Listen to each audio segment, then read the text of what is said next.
Começa agora o programa Transição, a visão espírita para um novo tempo. Hoje vamos abordar o tema mediunidade. Quem são os médiums? Ouvimos muita gente dizer, eu acho que eu sou médium, eu tenho algumas sensações estranhas, ou quando eu era criança eu via vultos, mas não é tão simples assim. Segundo Allan Kardec, para exercer a mediunidade é necessário ter antes conhecimento teórico. Todos somos médiuns, de forma generalizada, e alguns são médiuns ostensivos. Mas a mediunidade se manifesta de formas diversas em diferentes pessoas?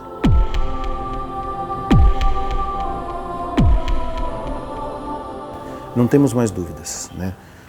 Não é doença mental, não é alucinação, não é nada disso. A mediunidade é uma faculdade natural do homem para que ele possa se comunicar com os espíritos. Ela pertence à área da comunicação.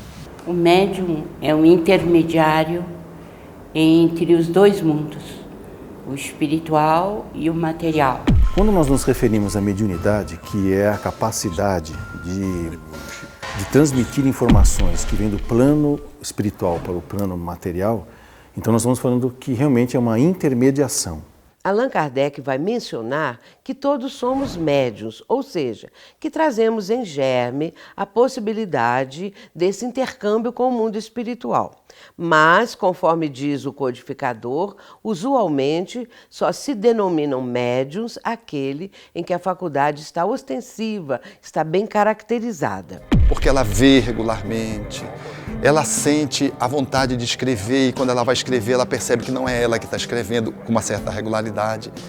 E ela vai se dando conta, portanto, que aquele fenômeno que está se dando de forma repetida configura-se numa paranormalidade, inclinando-se para o fenômeno mediúnico. Portanto, somos médiuns todas as pessoas, no sentido de recebermos intuições, inspirações, de termos ideias que muitas vezes nos foram sopradas, digamos assim, ou nos foram sugeridas, melhor dizendo. Então existe o que nós chamamos de mediunidade geral, que é que eu tenho, todo mundo tem, de sofrer influências, ser intuído, receber uma inspiração, né? São coisas que são da natureza, do dia a dia do ser humano encarnado no planeta Terra, né? E existe a mediunidade específica, que é aquela em que se torna muito mais patente a fenomenologia mediúnica. É o médium que tem um trabalho específico dentro da mediunidade. Ou ele escreve, ou ele vê, ou ele tem efeitos físicos. É marcante a diferença entre o sensitivo e o médium, porque o médium age como intermediário dos seres espirituais. Ele é influenciado pelos espíritos, ele é guiado pelos espíritos, é intermediário deles. Já o sensitivo não, ele age por si mesmo. Costumamos dizer que é fenômeno anímico da própria alma.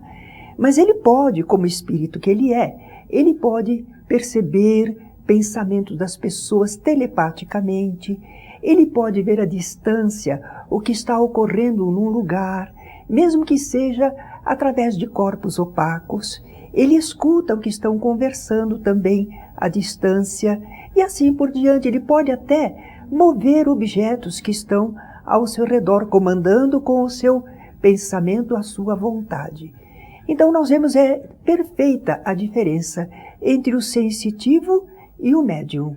Os espíritos se comunicam com os médiuns através do pensamento. É todo um processo telepático. E no caso, o espírito comunicante, ele transmite o seu pensamento e o médium, no estado de transe, que é o estado alterado de consciência, ele tem a possibilidade de captar esse pensamento que o espírito está transmitindo. Não há faixa etária, não há raça, não há profissão, não há grau de cultura que defina o fenômeno mediúnico, essa aptidão. Só que o médium precisa estar nesse estado de transe. Ele está concentrado, entra no transe, que é um estado alterado da consciência, mas é um estado rígido, um estado saudável. Agora, nós podemos dizer que durante o transe mediúnico, ele poderá ter consciência ou não do que acontece. É o que nós chamamos de transe consciente ou semiconsciente, quando ele lembra alguma coisa depois, ou transe inconsciente, quando ele não se recorda de nada do que aconteceu. Mas eu posso dizer que a mediunidade inconsciente costuma ser bem rara.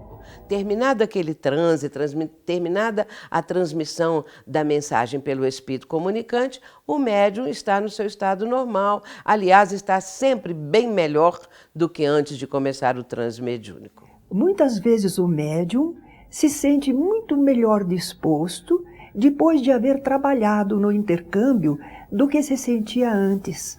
Isso se explica perfeitamente. Antes ele estava com a proximidade do espírito que ia se comunicar, o clima desse espírito, às vezes alguém angustiado, alguém necessitado, alguém sofredor, e o médium o sente junto.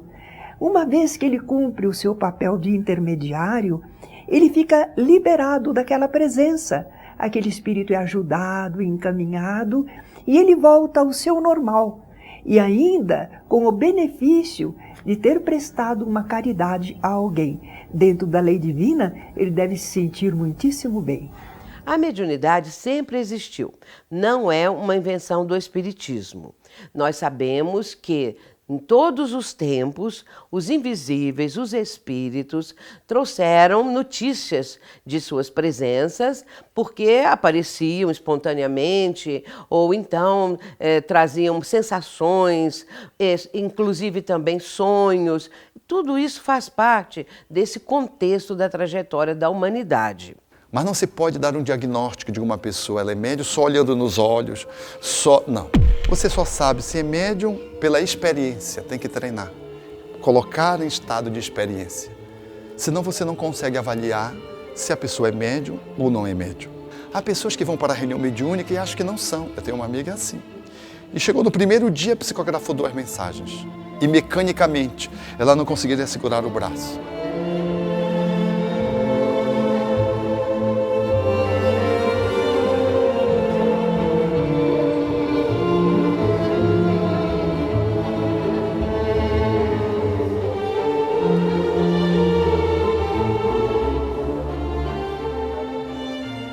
Agora, existe o caso oposto. Aquele que já apresenta uma mediunidade ostensiva, chega na casa espírita e diz assim, eu não quero ser médium. Falaram que eu sou médium, na verdade eu vejo espíritos, eu tenho essas comunicações com os espíritos, mas eu não quero porque eu tenho medo.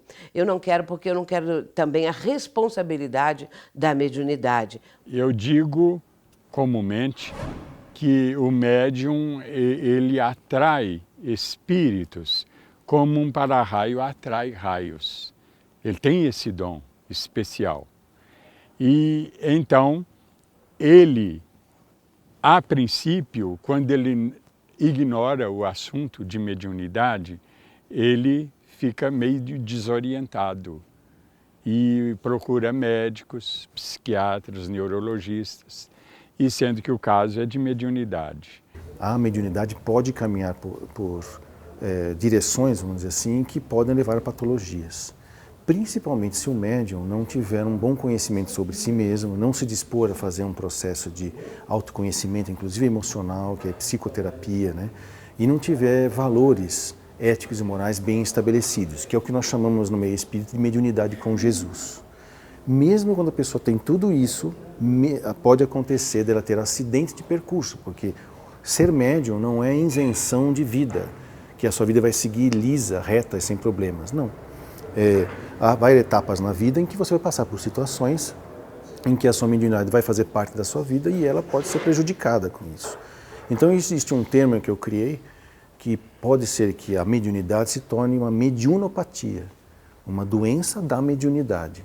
Em função do quê? Aí, como a gente pode imaginar, vamos pegar uma pessoa cujo sistema de crenças ou de conhecimento religioso não admite a mediunidade. Ela vai continuar sendo médium mesmo ela não querendo. Só que ela vai reprimir a mediunidade, vai começar a dizer que é demônio, vai começar a dizer que é não sei o que lá. E isso vai começar, ela vai preferir diagnósticos psiquiátricos do que admitir que tem mediunidade. Isso é uma mediunopatia. No próximo bloco, a mediunidade pode ser prejudicial à sociedade e ao próprio médium? Como nos proteger dos charlatões? Voltamos já.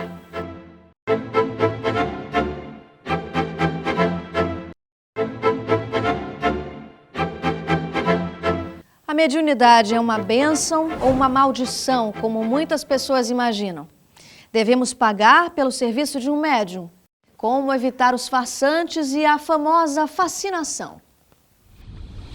Em absoluto, a mediunidade pode ser considerada algo desprezível ou algo que nós classificamos como negativo. Não. Nessa marcha evolutiva que nós temos para a luz, para o desenvolvimento espiritual, em algum momento ou em algumas encarnações, nós podemos ter ligações espúrias ou negativas com espíritos que também não são perfeitos. Ela pode ser sim intermediária de atividades nefastas, como a gente fala, né? E sendo induzida a comportamentos cada vez mais distantes do que é belo, do que é bom, do que é verdadeiro, do que é de Deus, e eles acabando sendo taxados, vamos dizer assim, de pares da sociedade e podem esbarrar em doenças mentais graves. Não é um inimigo externo, é um inimigo interno que abre espaço para se conectar com o inimigo externo. É a vaidade e o orgulho.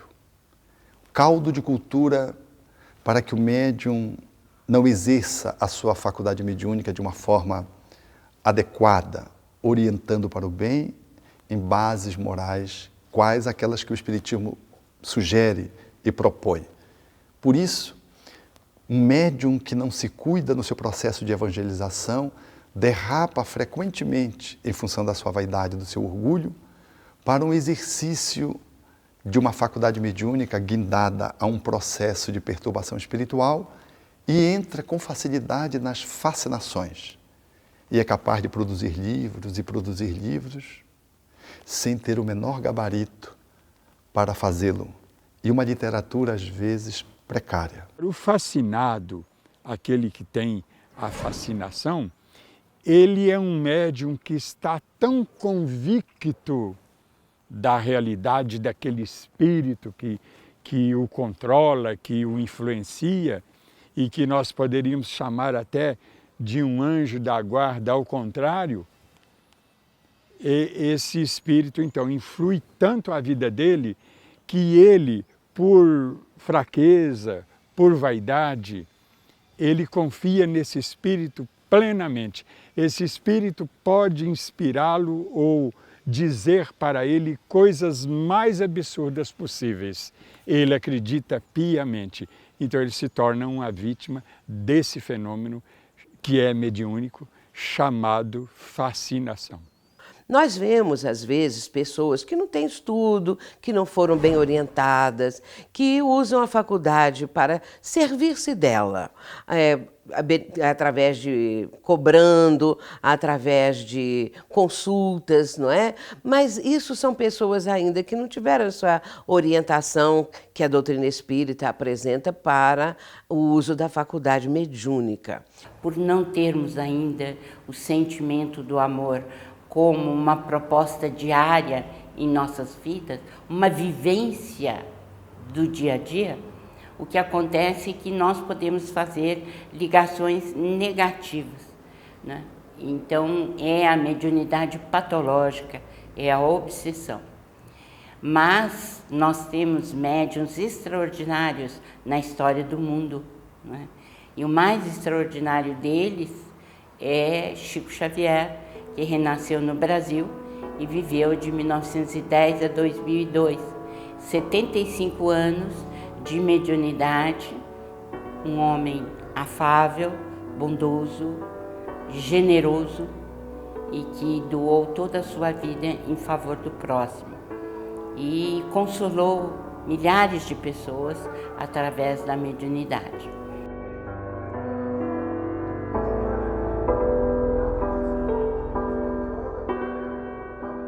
A mediunidade em si é neutra, a faculdade propriamente dita.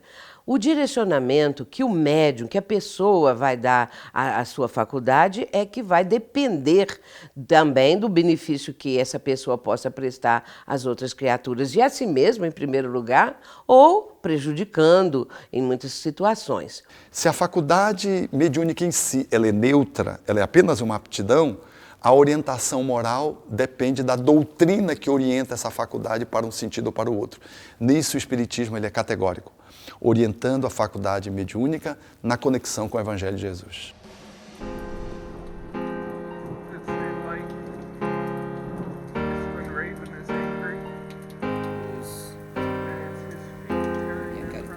Através de você, do seu conhecimento, você conseguiu passar para os seus tipos de humilhação. Você me falar de culpa, mostra as minhas culpas. Não fique falando hipoteticamente, mostra, diga de uma vez o que foi. Quero paz a todos nós para levar ao irmão a luz. Ela me olha com tanto amor, tanta piedade. Ela me olha com tanto carinho. Mãe, depois de tudo isso que eles mostraram, mãe, você ainda...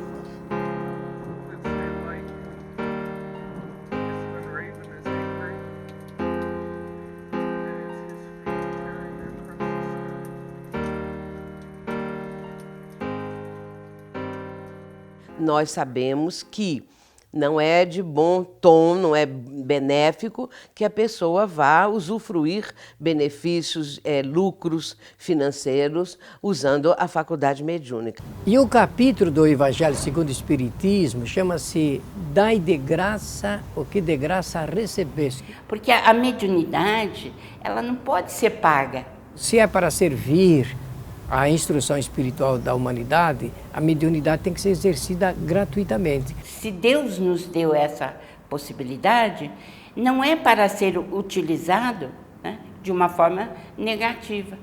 É como se você viciasse uma fonte que deve ser límpida e pura. Toda vez que você coloca o comércio junto com mediunidade, não resulta em algo bom. Ela vai atrair espíritos zombeteiros, mistificadores, fascinadores, que querem levar este médium ao descrédito, a uma situação até mesmo obsessiva, por fascinação, por subjugação. Que poderão vir e dar uma resposta que poderá complicar a vida de alguém, inclusive, né? Dando esperanças ou tirando esperanças de alguém. Então, nós, dentro daquilo que aprendemos com Allan Kardec e Chico Xavier, nós sabemos que a mediunidade é algo sagrado, é um dom sagrado, né? E que nós temos de utilizar sempre positivamente. Então, no Centro Espírita, em função da seriedade com que se estuda o Espiritismo, tem-se muito cuidado no trato com a mediunidade, como uma coisa santa que deve ser e o é. A finalidade principal da mediunidade é servir para a instrução espiritual da humanidade. Por quê? Porque os espíritos que sabem mais esclarecem e orientam os homens que sabem menos. Os homens que sabem mais orientam e esclarecem os espíritos que sabem menos. Não há como evitar a mediunidade se a pessoa realmente é médium. Porque uma faculdade humana está na pessoa. Mesmo que ela não queira, não goste, ela continuará intermediando espíritos, sentindo a influência deles e agindo, desde que aceite a sugestão, para o mundo nosso terreno. Então é uma questão que não dá para modificar. Quantas vezes as pessoas nos procuram lá no centro, solicitando, olhe, eu ando vendo isto, acontece aquilo comigo, tira isso de mim. O que ela precisa é aprender a utilizar. E como tudo que Deus faz é bem feito, naturalmente que aquela manifestação mediúnica, a sua mediunidade, deve ter um fim útil, necessário, providencial. Entretanto, se ela tiver uma mediunidade muito ostensiva, só na casa espírita ela vai encontrar os recursos, a orientação, o estudo, enfim, tudo aquilo que ela precisa para ter um bom desempenho mediúnico. Como desenvolver a mediunidade? Em instantes, no programa Transição.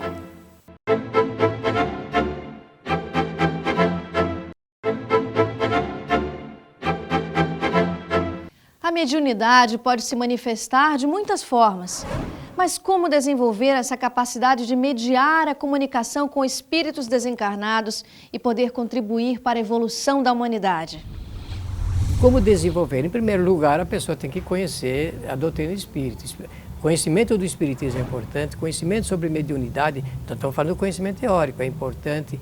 Depois passar pelas reuniões de experimentação mediúnica, exercitamento mediúnico, educação mediúnica e depois a reunião de prestação de serviço mesmo, que cada médium, depois de ser identificado que é realmente médium ostensivo, vai ser encaminhado ou para a reunião de doutrinação, reunião de esclarecimento aos espíritos sofredores, reunião de desobsessão, isto é, esclarecimento aos espíritos maus, vingativos, espíritos cheios de ódio, a reunião de passes, existe o médium que ele é aplicador de passes, transferência de bons fluidos salutares, e a reunião chamada de instrução. Kardec chamou de reuniões instrutivas, onde o médium vai receber a influência, a manifestação de espíritos orientadores da casa espírita.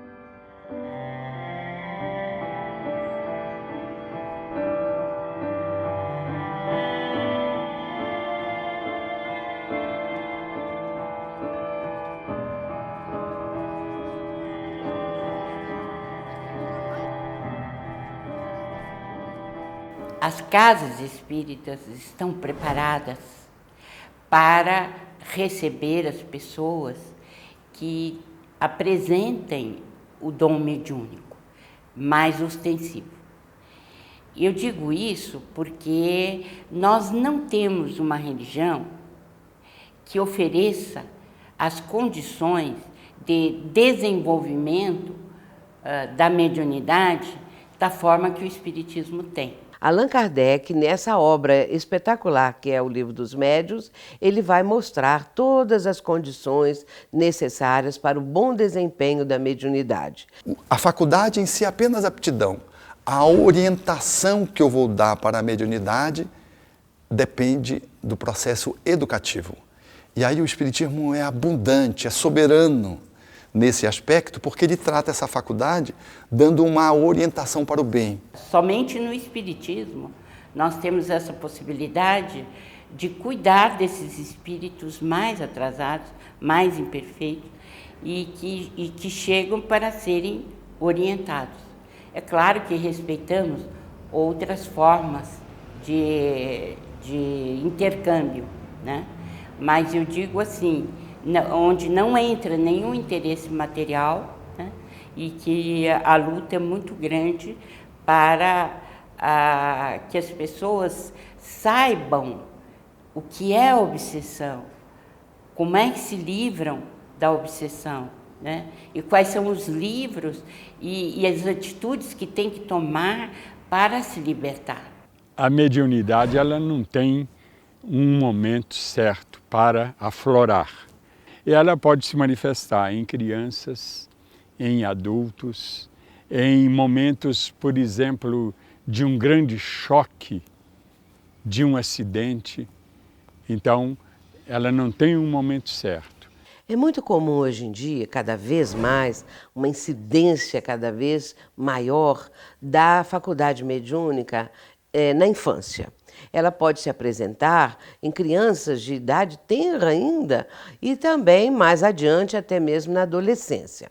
Essa incidência da mediunidade na fase infantil evidencia a presença dos invisíveis, a presença dos espíritos, às vezes até mesmo de familiares daquela criança, dos seus pais, vivendo ali ao lado e dando demonstrações que a vida continua, que ninguém morre, que os espíritos estão ao nosso lado, influenciando a nossa vida, até muito mais do que nós imaginamos. Se os pais levarem para o centro espírita, ali vão ser orientados, vão receber todas as explicações, o motivo pelo qual aquela criança já veio com uma faculdade ostensiva, ou seja, porque é um espírito que reencarnou com essa aptidão, com essa condição de uma faculdade que vai ao longo da vida talvez se apresentar de uma forma muito intensa. Entretanto, também é bom lembrar que a faculdade mediúnica pode aparecer na infância e depois desaparecer.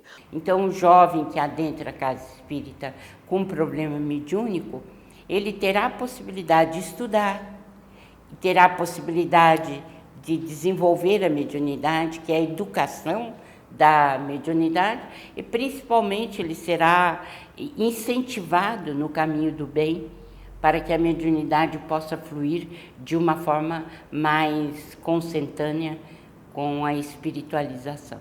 Não devemos resistir à mediunidade, devemos procurar administrá-la e com isso ela, é claro, vai ficando mais desenvolvida, o médium cada vez mais esclarecido.